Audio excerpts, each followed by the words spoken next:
Sa atong unang pagbasa, dunay gipadayon kanato ang pagpahinumdom sa atong pagka-misyonero. Matud pa ang pundasyon o the foundation sa atong pagka-misyonero mao ang atong pagtuo. Ug diha tungod sa atong pagtuo, aduna kitay dalunggan nga makapaminaw, makapamati sa mensahe ug human nato kini dawaton kinahanglan kita usab mahimong magsasangyaw sa mga mensahe nga atong nadungog o atong naangkon. So mga igsuon, diha sa atong ebanghelyo karon, atong nadungog ang pagtawag sa mga apostoles, no? Ilabi na kang San Andres, siyang atong gihandom karong adlaw sa iyang kapistahan. Si San Andres igsuon ni Simon Pedro. Pero ang manindot nga nahitabo sa iyang kinabuhi tungod kay usa siya sa nakita ni Jesus o gitawag ni Jesus. So wala lang siya makita, apan daghan ang nakita ni Jesus sa iyang pagkatao nga andam siya kanunay nga musunod kaniya. Mao bitaw nga sa iyang pagkakita ni Jesus gitawag siya, sunod kamo kanako. Sila nga magsuon. O walay duha-duha, matud pa, mitindog sila o misunod kaniya. Siguro mga igsoon, kung ato kining tanaawon, kining ilang gihimo, unsa kini kalisod o unsa kini kasayon para kanila. Of course, maingon nga lisod kini para kanila, tungod kay kini nagkahulugan sa ilang tibuok kinabuhi. Buti pasabot, dili sayon, nga biyaan nila ang ilang panginabuhian, ang ilang livelihood, ang pagkamananagat ilang gibiyaan. Apan kini ilang gibiyaan tungod kay do na sila'y mas maanindot nga nakita diha sa ilang kinabuhi. So sa diyang si Kristo mingon nga kuyog kamo kanako, kay himuon ko kamo nga mga mananagat og tao. So nakita dinhi nga dako kaayo ang challenge o hagit diha sa ilang kinabuhi. Tungod kay dili lang sila maghimo og paagi alang sa ilang kaugalingon, apan sila mo sanong o mutubag sa tawag ni Jesus aron sila mahimong mananagat sa mas daghan pa nga mga tao diha sa simbahan.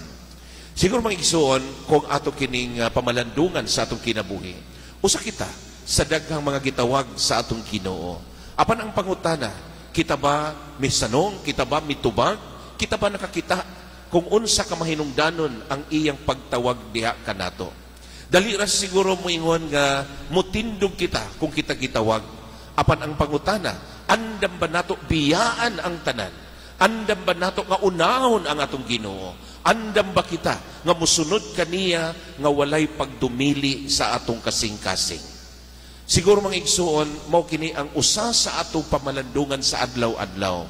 Kay matud pa sa unang pagbasa, gitawag kita diha sa pagkamisyonero. O ang atong pagtuo mao ang nahimong pundasyon ining tanan aron kita makapamati, makasabot o eventually like Saint Andrew, mahimo kita magsasangyaw sa mga pulong sa Dios.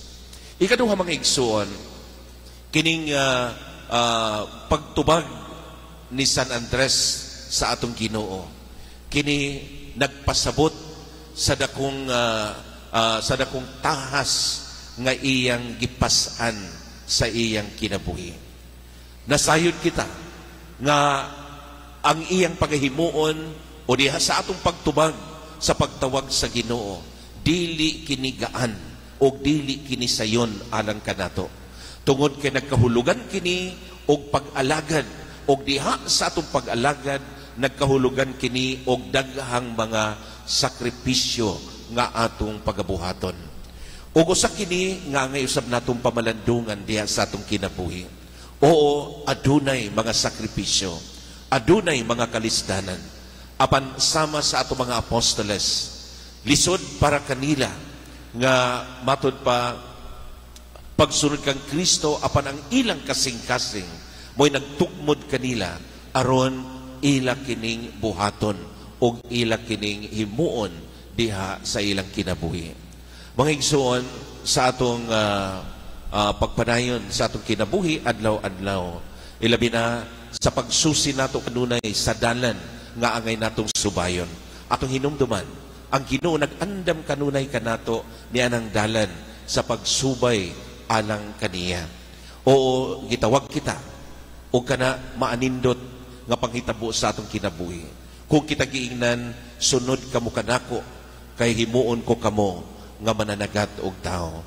Unsa ka anindot, kung kita mahimo usab nga sama ni San Andres, mahimong instrumento sa Dios alang sa uban. Mahimong instrumento sa Dios nga maghatod sa maayong balita, maghatod sa ebanghelyo alang sa atong mga kaigsuonan. O kita mahimong instrumento usab aron atong madani o atong madala ang uban diha sa simbahan. Atong iampo ang atong katilingban, atong iampo ang atong tagsa-tagsa nga kaugalingon.